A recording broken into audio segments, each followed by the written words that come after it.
Perang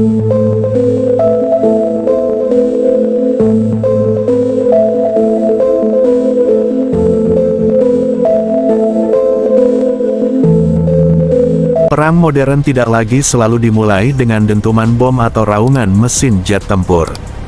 Terkadang, pertempuran paling menentukan berlangsung dalam keheningan, di ruang kendali dan layar radar, tempat setiap detik lintasan target musuh dihitung dan dianalisis.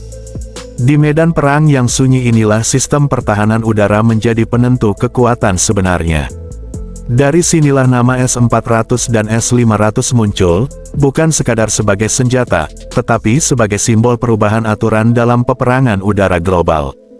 Selama bertahun-tahun, S-400 Triumph dianggap sebagai standar emas pertahanan udara jarak jauh modern. Reputasinya dibangun dari fleksibilitas dan efektivitasnya dalam menghadapi pesawat tempur, rudal jelajah, dan sebagian ancaman balistik. Dengan berbagai jenis rudal, jangkauan ratusan kilometer, serta integrasi ke jaringan radar berlapis, S-400 menjadi sistem yang diinginkan banyak negara dan sekaligus diperhitungkan oleh para perencana militer. Kekuatan utama S-400 terletak pada keseimbangannya. Ia mampu melindungi wilayah luas, menghadapi beragam target, dan dapat dikerahkan dalam jumlah relatif besar, menjadikannya aset taktis sekaligus strategis. S-500 Prometheus, di sisi lain, bukan versi S-400 yang lebih kuat. Ia berada di kelas yang sama sekali berbeda. Jika S-400 menguasai ruang udara, S-500 dirancang untuk menjangkau tepi atmosfer, bahkan mendekati luar angkasa. Sistem ini tidak difokuskan untuk menjatuhkan pesawat, melainkan untuk mencegat rudal balistik, hulu ledak bermanuver, dan senjata hipersonik dengan kecepatan ekstrim.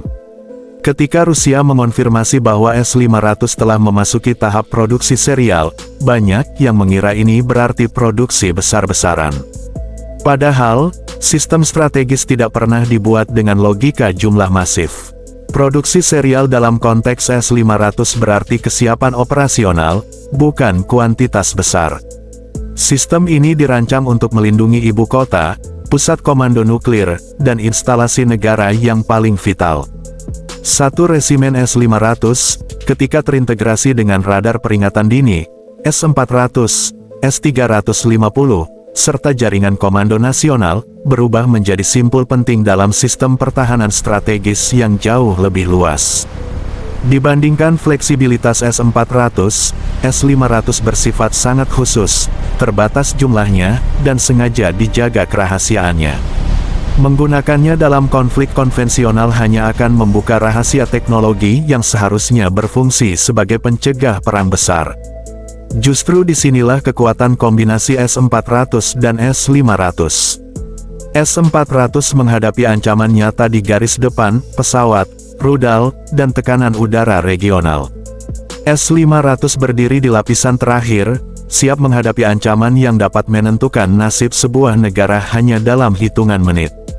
Bersama-sama, keduanya menciptakan pertahanan berlapis yang memaksa lawan bukan hanya memikirkan cara menyerang, tetapi juga mempertanyakan apakah serangan itu layak dilakukan. Jadi, apakah S-500 diproduksi? Ya, namun bukan untuk mendominasi medan perang atau sorotan media. Kekuatan sejatinya terletak pada keberadaannya yang sunyi. Ketika dipadukan dengan rekam jejak S-400 yang sudah terbukti, S-500 menandai masa depan di mana langit tidak lagi bebas, melainkan dikendalikan dengan perhitungan yang sangat presisi. Dalam dunia seperti itu, senjata paling berbahaya mungkin bukan yang menyerang lebih dulu, melainkan yang membuat perang besar menjadi pilihan yang terlalu mahal untuk diambil.